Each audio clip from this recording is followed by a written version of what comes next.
Hey, everybody, really quick. For the month of December, when you give a Magnum subscription as a gift, you'll get it for half off. That's 1 year for $24. Don't buy a scarf or a gadget. Give them something sexy and smart at savage.love. We appreciate it and happy holidays.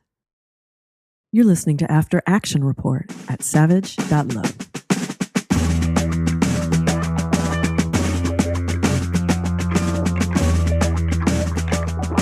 After Action Report. Have you always wanted to peg someone? Welcome to After Action Report, where I interview people who've tried something new. Maybe pegging isn't new for you. Maybe you've been pegging people forever, but it was new for Lily, who's been fantasizing about pegging a man for 20 years. And Lily just pegged a guy for the very first time. Let's hear all about it. Joining me for this After Action Report, Lily. Lily, welcome to the show. Thank you. Thanks for having me. My pleasure. My pleasure. So what is it that you did? What did you try for the very first time? So I tried pegging a guy recently. Wow. Why did you decide to do that? How long had you wanted to do this? Was it your idea or your partner's idea to do this for the very first time? So I'm single. I'm a woman in late 40s. I've been single for a while. And so this had been front of mind, I want to say, for a couple of years. Although I have to say this fantasy goes back to my 20s, where I used to get pounded by guys and really enjoyed it. And I remember thinking at the time, oh, I would love to be on the other side of that and giving that to somebody. And I think it was the feeling of being powerful, being dominant. And so that's what attracted me to pegging specifically. When people talk about pegging, sometimes one of the critiques is, oh, this is just another way for women to serve and please men. Because it's his butt, he's got a prostate gland, it's a dildo, nothing in it for her, no nerve endings being stimulated. But for you, there was, they always say, biggest sex organ, the one between your ears. It was hitting that one between your ears, fantasizing about pegging all these years. Oh, yeah, between the ears, but also between the legs. I disagree with the nerve ending critics because I can tell you that was also stimulating me physically for sure. So you say you're single, you don't have a partner, and you pegged somebody. You pegged for the very first time after fantasizing about it for 20 years. Who was the lucky guy, and how did you find him? So the lucky guy was a guy that I met on Fields. And by that point, I had been on Fields a little while, but I started narrowing down for specifically pegging. And I was looking for guys that had never done this before, but also experienced guys. And I ended up meeting this guy that was quite experienced. And honestly, it was like a great partner for a first time for me, because he was used to going to see professionals for this. And this was the first time he was meeting like somebody that he wasn't paying for the service. So he was just as excited as I was. So that's how I met the guy. Can we call him a butt slut if he's very experienced with getting pegged? Sure. He would love that. Yeah. Were you in the same town? How easy was it to go from meeting to, online to the first date in person? So he was about an hour away, and it was very important for me to have, just for safety reasons, but also just to check on the connection and in-person chemistry. We had a first coffee, no sexual activity, just to have that meeting, talk about what we both want. We hit it off really well, and we chatted for about a week, and we were both really excited. So we ended up meeting rather quickly after that. I want to say a week after we met for the date. I want to take a highlighter to best practices here. You met somebody online, a stranger to you. You're interested in having a sexual adventure. You can't be naked in a room with somebody without taking a risk. And you did the right thing by having that vibe check coffee at a time when you couldn't then upgrade to actual play. And you were able to get a feel for this person and then go back home, continue to chat with them a little bit, and then you made the date. That is how you do it. Yeah, and it was great because we also played, like, when we chatted over the week after the coffee date. It helped sort of like create that expectation and sort of exchanging on what we wanted to do. It was nice to have that space to build on that. World building. I was just going to call it world building. Was he nervous? You say that he's a butt slut. And if he's out there listening, hey there, butt slut. He's a butt slut. He's done this with a lot of people. He's been pegged before, mostly by professionals. And then you come along. You're an amateur. Was he nervous about bending over for you?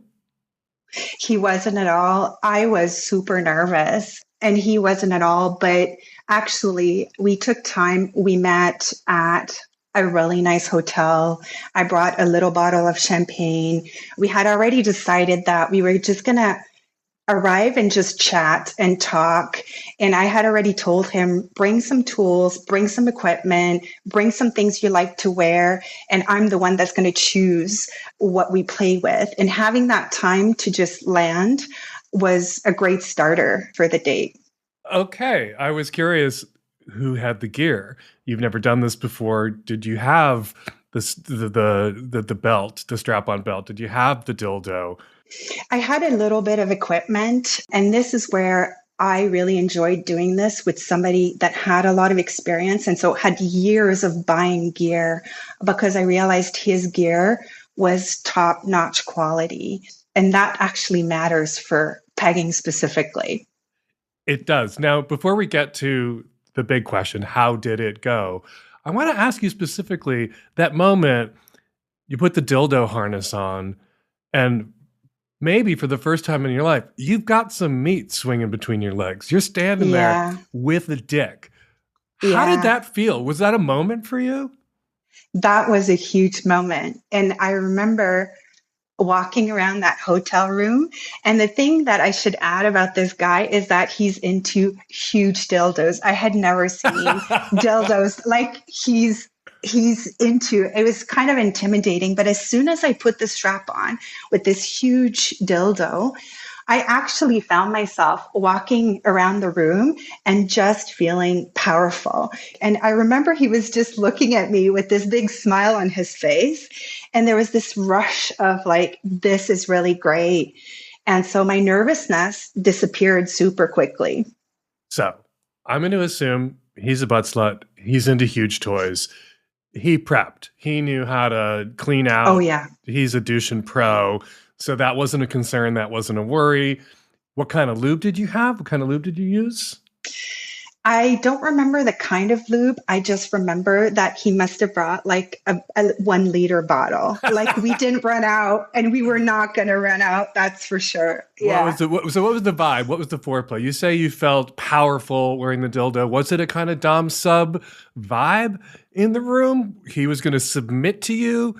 And was that what you were going for? Or is that where you landed? It was a mix of dom sub vibe combined with I'm a newbie, and I had explicitly said, I want to try this for the first time. I'm learning. And so it was a mix of the dom and sub dynamic, but also he's showing me things. And then we decided before just jumping into it to play a little bit with rope. We did a couple of knots. He put on some clothes that I had picked out of what he brought. That took time. He also brought clothes from me. So I tested out a little bit like a shirt, a leather skirt, and that like amped up the feeling of feeling powerful into this. And so that was kind of the foreplay that we did, which was a great idea. It's a great idea. I want to take a highlighter to this too. Like the coffee, vibe check, wait a week, see how you feel, make the date. Getting a good hotel room, a nice hotel room, obviously one big enough to walk around wearing a giant dildo, but also having a few other things to do before the main event. Trying on clothes, a little bit of bondage, to establish almost a kind of physical rapport with this person before you get to the physical main event with this person must have put you at ease, given you some sense of how you interacted before you know, in a low stakes way, before you got to the big stakes, how you interacted, which was penetration. Exactly. Yeah, that helped a lot. Okay, yeah. I want you to paint me a mental picture. How did it go? Like, You have always wanted to penetrate a man wearing a strap-on dildo. You're wearing the biggest strap-on dildo you've ever seen. There is that moment, everybody talks about it in Gayland, when the tip goes in. Give me that moment. What position was he in? What position were you in? And how did it feel? Okay, it felt amazing. So we started off in the actual pegging. We started off, he was on all fours on the bed, and I kept being scared of hurting him, right? Even though this thing is humongous, and he was like, do it. I love it. I'm ready. I still went like slowly because of the foreplay, because of everything we've talked about that happened before. By that point, I was not stressed and I was not nervous. And he had told me he also had the thing for stockings and he had brought stockings with him. So we started on the bed. He was on all fours. And then I said, okay, you put those stockings on. I already had really sexy stockings on. And I said, you go in front of the mirror in the bathroom and I'm taking you from behind, because I always had that fantasy of being in front of the mirror and watching the whole thing, like watching myself pound a guy, watching the guy's face and just watching all of the movement. And then I had this leather strap around his body just for better control and better. And so that was also a great idea for stability. And so he really did get a pounding that he deserved and that he wanted. And so the tip goes in, and I imagine you were looking right in his eyes at that moment to assess whether it felt good, whether you're hitting the spot, right? Because yeah, even, I've been gay and fucking guys in the ass forever. And even I sometimes am like, I've got the tip at the hole, but I don't know. This is the first time for you getting the tip in. Did you have to look? Did you have to use your hand? Did you have to position it? Did you trust him to back up onto it in the right way? Oh no, maybe I didn't mention this. This was during the day. We had a daytime date. So we booked the hotel for the day. So we had plenty of light. This wasn't like dim lit atmosphere. You could see the target. Very well. Oh yeah, for sure. I was super scared at first of hurting him. And so I was super aware of that. But once it was in, he wanted it so badly and was encouraging it. So that also helped. And once it was in and once everything was comfortable, that's when we moved to the bathroom. That's when I was like, okay, now we can do a proper pounding. In the bathroom, not on the bed? Well, when we moved in front of the mirror, we moved into the bathroom, basically. Now you could move on from the bathroom. You went to the bed. From the bed to the bathroom in front of the mirror. Okay, sorry. Trying to track this. I need a little diagram. We need like a court TV map of this hotel room so I can accurately track where you are at all times. So how did it go? It went super well. We did that for quite a while. We also took breaks, by the way, which is a great idea. After some pounding, we took a break, had a little something to eat, had a little check-in. How's it going? Do you want to continue? Do you want to do some more? And so I have to say, I think that we ended up being in that hotel room maybe 4 hours, 5 hours, and it just went by so fast. Was he hard when you were fucking him? Oh yeah, he was very hard. And you wanted to say to the people who insist that pegging is all about the man's pleasure and there's no nerve endings there for the woman, that they're wrong. Tell us how you know that they're wrong. I know that they're wrong because if you position the strap-on and the dildo, and I know that you can also add on, which I didn't add on any extra toy there for stimulation. But I have to say that I was so turned on that I didn't need a lot of extra stimulation, and just the physical movement of penetrating him and going back and forth was enough to, it wasn't enough to make me come, but I was almost there. And I was like, it's not going to take a lot more. But there was so much going on as the first time you're doing this. Like you're focusing on the face, looking at the guy, focusing on this massive dildo. Like, do I have control of this? And then you're having these sensations between your legs. But I'm also processing everything that's going through my head. So you have to like just go with the moment. But in my mind, I was also going, oh my God, this is happening. I can't believe this is happening. This is so amazing. I have been there. It's something you've fantasized about forever. And you want to be in the moment, but part of you is like in every other moment where you remember fantasizing about this moment, and you sort of like shatter into all of those, all those times you jacked off about thinking about it or masturbated thinking about it, and now it's happening. And I'm so happy for you. I'm so excited. Thank you. So did he come while you were fucking him? Did you grind one out of him? Pound it out?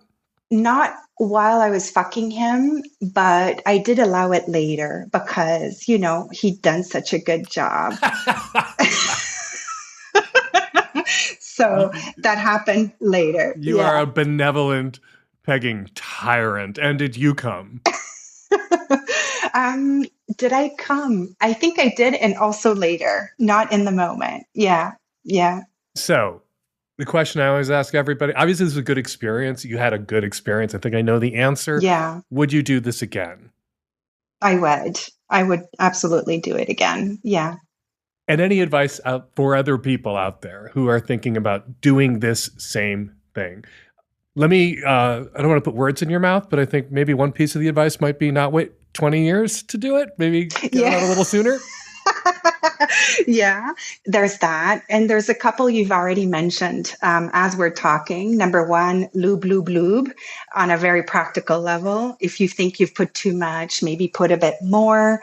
We've mentioned the right tools and equipment. And I know that people are tempted to sort of sometimes buy a cheaper version of a toy to start with.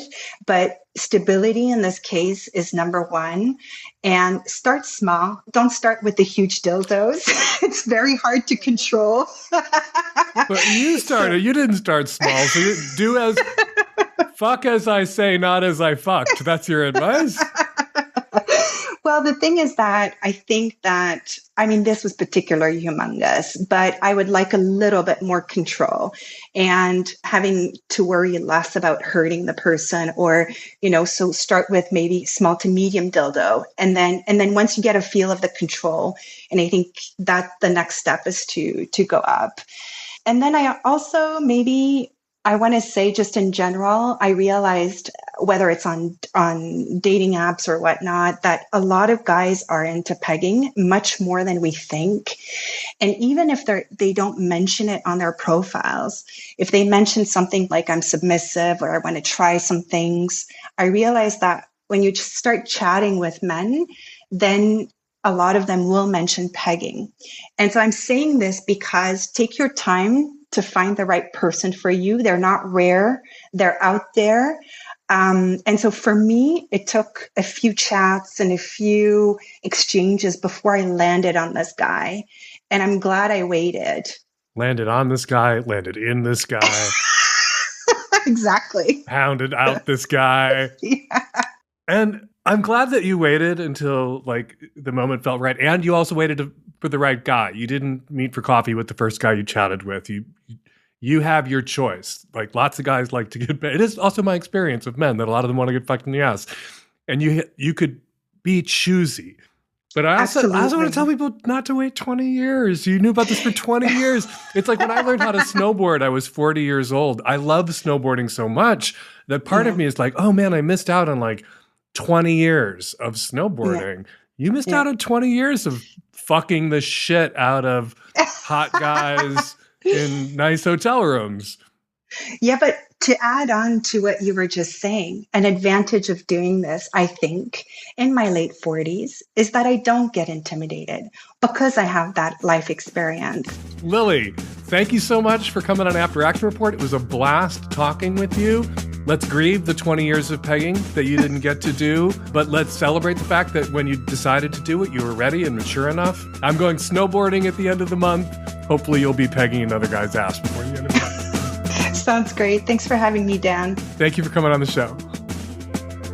Thank you, Lily. If you have a story of a first-time sexual adventure, email us at q@savage.love with the subject line After Action Report, and we just might contact you to come on the show.